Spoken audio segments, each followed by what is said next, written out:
वळूया पुढच्या बातम्यांकडे। बीएमसीच्या रस्ते घोटाळा प्रकरणी अखेर आज मोठी कारवाई करण्यात आली। बीएमसीचे 2 इंजिनियर अशोक पवार आणि उदय मुरुडकर यांना मुंबईतल्या मुख्य महानगर दंडाधिकाऱ्यांनी 11 जुलैपर्यंत पोलीस कोठडी सुनावली आहे। मुंबई पोलिसांच्या विशेष पथकानं बुधवारी बीएमसी रोड घोटाळा प्रकरणी या दोघांना अटक केली होती।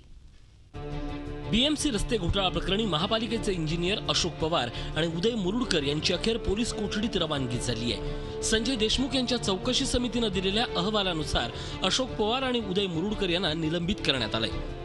2013 ते 2015 या काळात बीएमसीच्या जवळपास 200 रस्त्यांची कामं झाली होती। त्यापैकी 34 रस्त्यांच्या कामांच्या बिलापोटी जवळपास 10 कोटी रुपयांपेक्षा अधिक रक्कम कंत्राटदारांना अदा करण्यात आली होती। पण मुळात या रस्त्यांची कामच झाली नव्हती। 352 कोटी रुपयांच्या या घोटाळ्यात 6 कंत्राटदार कंपन्या, 2 थर्ड पार्टी ऑडिट करणाऱ्या कंपन्यांना काळ्या यादीत टाकण्यात आले।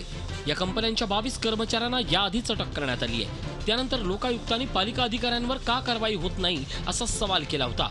त्यानंतर या 2 पालिका अधिकाऱ्यांना अटक झाली।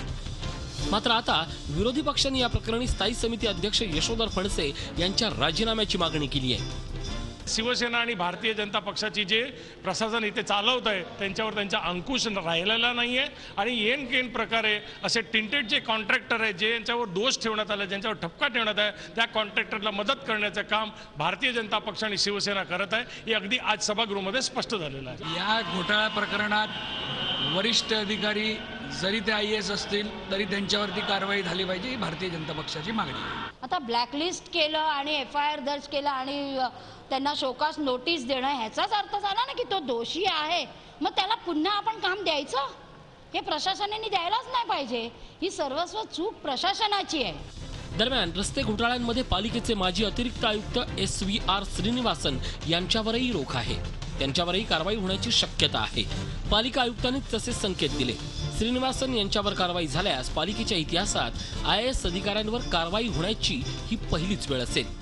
रस्ते घोटाळा प्रकरणी आतापर्यंत प्रत्यक्ष कारवाई झालेल्यांमध्ये महानगरपालिकेचे 2 अधिकारी, कंत्राटदार आणि ऑडिट कंपन्यांचे 22 कर्मचारी यांचाही समावेश आहे। 6 कंत्राटदार कंपन्यांना आता पोलिसांनी समन्स बजावलंय, तसंच त्यांना फरारही घोषित करण्यात आलंय। मात्र आता घोटाळ्यातल्या बड्या माशांवर कधी कारवाई होणार हा सवाल विचारला जातोय। कृष्णात पाटील, झी मीडिया, मुंबई। झी 24 तास रहा एक पाऊल पुढे।